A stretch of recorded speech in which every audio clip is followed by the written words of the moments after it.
कांग्रेस ने अगर राज्यों में जनाधार खोया तो केवल इन्हीं क्षेत्रीय पार्टियों की वजह से। उसकी जिम्मेवार बीजेपी नहीं थी। वो अलग बात है कि उत्तर प्रदेश को अगर छोड़ दिया जाए, जहां पर राम मंदिर के मुद्दे को लेकर के आडवाणी ने भुनाया था और जिसको लेकर के अटल बिहारी वाजपेयी ने दिल्ली तलक की राजमार्ग होते हुए सत्ता को साधा था।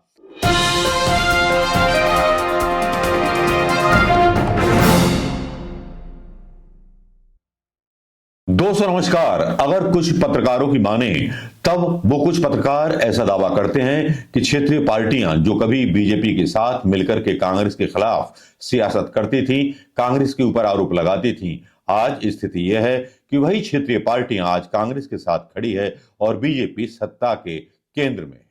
अब देखने वाली बात है, जहां एक तरफ आरोप ईवीएम, न्यायपालिका और चुनाव आयोग पर लगते रहे हैं, वहीं क्या इंडिया गठबंधन ईवीएम या चुनाव आयोग के खिलाफ या ईवीएम के खिलाफ अपनी लड़ाई जारी रखेगा, या फिर चुनाव वैसे ही होते रहेंगे जैसे होते रहे हैं। हालांकि ट्रंप ने भी बैलेट पेपर पर चुनाव कराए जाने की बात कही है, जिससे मोदी थोड़े से फंसते हुए नजर आ रहे हैं।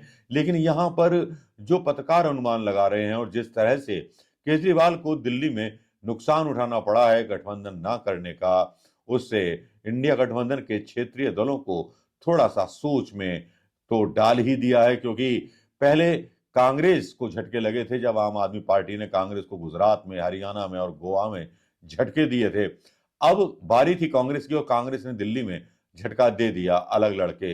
हालांकि अपनी तरफ से पहल की थी, अरविंद केजरीवाल ने ही मना कर दिया था कि हम अकेले लड़ेंगे क्षेत्रीय पार्टी के तौर पर। अरविंद केजरीवाल कहाँ है कहाँ नहीं है आप खुद जानते हैं कि पहले सेशन में ही उनके 5 विधायकों को जो था विधानसभा से निलंबित कर दिया गया। अब बाकी बचती हैं कुछ वो क्षेत्रीय पार्टियां जिनका जनाधार अभी भी है।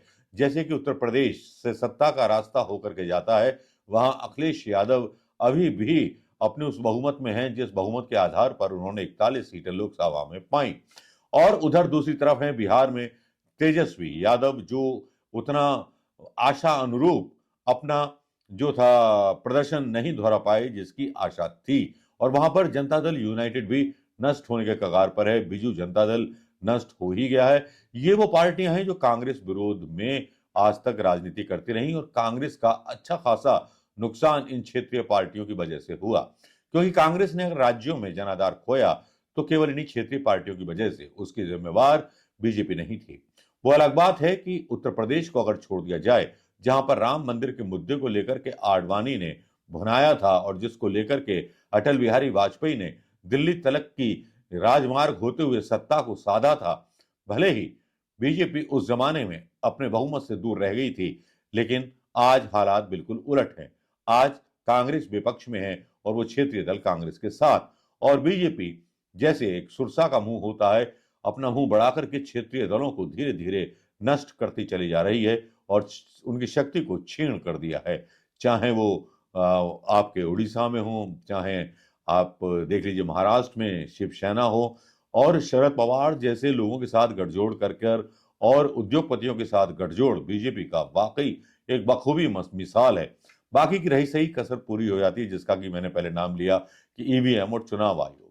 क्या एक बार फिर क्षेत्रीय दल नष्ट ना हो जाएं, इसलिए उन्हें कांग्रेस के पीछे लामबंद होना पड़ेगा, या कांग्रेस में राहुल गांधी सौदेबाजी अपनी बढ़ाएंगी, या कांग्रेस में जो टिकट्स बांटी जाती हैं क्या उनमें पारदर्शिता रहेगी, या प्रियंका गांधी उस मतलब जो चुनाव वितरण में टिकट बांटे जाते हैं उसका काम खुद देखेंगी। क्योंकि कांग्रेस पर गाहे बेगाहे ये आरोप लगते रहते हैं कि टिकट के बंटवारे में नियर एंड डियर या पैसा चलता है, जिसकी वजह से ऐसे उम्मीदवार चुने जाते हैं जो चुनाव हारते ही हारते हैं।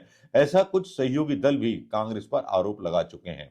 अब देखना यह होगा कि कांग्रेस को एक तरफ जहां अपनी पार्टी के अंदर सड़ रहे सिस्टम को ठीक करना होगा, जहां केवल राहुल गांधी पर टिका हुआ वो सिस्टम, जो राहुल गांधी के प्रदर्शन, उनकी जन यात्राओं पर टिका हुआ है, दूसरी तरफ वो सिस्टम जो सिस्टम राहुल गांधी की यात्राओं को एक तरह से असफल बना देता है जब टिकट बंटवारा होता है, जिसमें कांग्रेस के हाथ उम्मीद से कम सफलता हासिल होती है। और ये साफ देखने में आता है कि गुटबाजी अब भी चरम सीमा पर है। हालांकि कांग्रेस ने बड़े बदलावों के संकेत दिए हैं। वेणुगोपाल को केरल प्रदेश का जो है प्रदेश अध्यक्ष बनाया जा सकता है, कन्हैया कुमार को बिहार भेजा सकता है। बिहार के नेताओं की भी, जो कांग्रेस के नेता हैं, उनकी अनदेखी की गई है, क्योंकि कांग्रेस के कई नेता ऐसे थे जो उत्तर प्रदेश में थे या बिहार में थे, जहां पर क्षेत्रीय पार्टियां मौजूद हैं, वो अपना हित साध रहे थे। बैकडोर से क्षेत्रीय पार्टियों के साथ उनकी सांठ-गांठ थी और बड़े-बड़े पद उन्होंने हासिल किए हुए थे। और वही मतलब कांग्रेस आला कमान को ये राय देते थे कि साहब, आप गठबंधन कर लेंगे तो ज्यादा बेहतर रहेंगे, कांग्रेस का कुछ यहां है नहीं। इन सालों में उन नेताओं ने, जो राज्यों में जमे हुए थे, कांग्रेस के संगठन के लिए उस तत्परता के साथ काम नहीं किया, तत्परता के साथ काम नहीं किया जो करना चाहिए था। हालांकि सुनने में यह आया है कि राहुल गांधी ने एक नई टीम बनाई है, टीम 80। जी हां, ये टीम 80 वही टीम 80 है जो राजीव गांधी के जमाने में थी, जिसमें वो केवल चुनाव से संबंधित निर्णयों को लिया करती थी, टिकट संबंधी निर्णयों को लिया करती थी और रणनीति बनाया करती थी। राहुल गांधी ने अपने पिता के जमाने की उस समिति को जो है फिर से संपर्क किया है, पुराने नेताओं से फिर से मुलाकात उनकी जारी हुई है। क्या कांग्रेस अगर अपनी ताकत पहचान जाए और कांग्रेस में सही ढंग से टिकट बंटवारा हो जाए, तब कांग्रेस इन क्षेत्रीय पार्टियों को भी चुनौती दे सकती है और अपने मनचाही डील पर उनके साथ समझौता कर सकती है। क्या यह संभव हो पाएगा? या जिस तरह से क्षेत्रीय पार्टियों को बीजेपी खा रही है, तो जाहिर बात है कि क्षेत्रीय पार्टियां कांग्रेस की तरफ भागेंगी, कांग्रेस का मुंह देखेंगी और जल्दी से केजरीवाल का जो आलम हुआ है वो देख करके जल्दी से कोई कांग्रेस को ना नहीं कहेगा, क्योंकि कांग्रेस का कुछ तो वोट प्रतिशत बढ़ा है, कुछ तो प्रभाव राहुल गांधी की यात्राओं का ऐसा हुआ है जिसकी वजह से राहुल गांधी वो की फैक्टर हैं, या कह लीजिए आने वाले टाइम में जो बदलाव होने वाले हैं कांग्रेस के अंदर, वो जाहिर बात है लोकसभा चुनावों के लिए हैं और राज्य जहां पर चुनाव होने हैं, विधानसभा चुनाव होने, वहां के लिए भी। तो देखने वाली बात होगी कि जो नई टीम है राहुल गांधी की, वो किस कदर प्रभावी होगी। क्या वो बाध्य करेगी क्षेत्रीय दलों को कांग्रेस के साथ आने के लिए, या फिर अलग से इंडिया गठबंधन जैसी किसी भी संभावना को छोड़ करके कांग्रेस बिहार में और उत्तर प्रदेश में अकेले लड़ने का प्लान बना रही है। अगर ऐसा है, तब देखने वाली बात यह होगी कि क्षेत्रीय पार्टियां अपना अस्तित्व बीजेपी के सामने कितना बचा सकती हैं, कितना नहीं बचा सकती।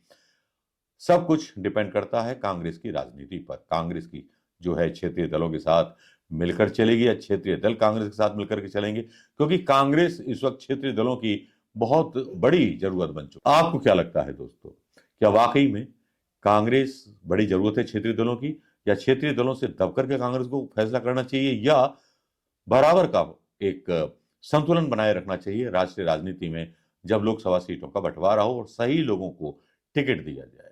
आप क्या सोचते हैं दोस्तों, क्या राहुल गांधी ऐसा कर पाएंगे या नहीं कर पाएंगे? अपनी राय कमेंट में जरूर दीजिएगा दोस्तों। नमस्कार, जय हिंद दोस्तों।